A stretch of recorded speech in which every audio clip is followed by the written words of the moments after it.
சரி பண்ண முடியாத பிரச்சனைன்னு எதுவும் இல்லை. உங்க பிரச்சனையை சரி பண்ணிடலாம்.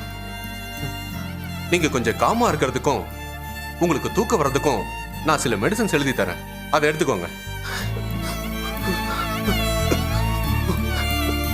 டாக்டர், மாத்திரை சாப்பிட்டா எனக்கு சரியாயிடுமா?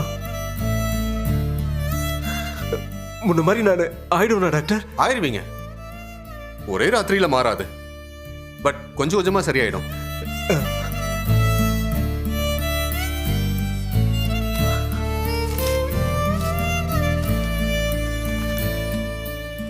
இந்தாங்க, முதல்ல இருக்கிற மாத்திரைய காலையில சாப்பிடணும், ரெண்டாவது எழுதி இருக்கிற மாத்திரைய நைட் சாப்பிடணும். நான் சரியாயிடுவேனா டாக்டர்? சரியாயிடுவேனா? கண்டிப்பா சரியாயிருவீங்க. நீங்க கொஞ்சம் வெளியே இருங்க. வெளியே வெயிட் பண்ண.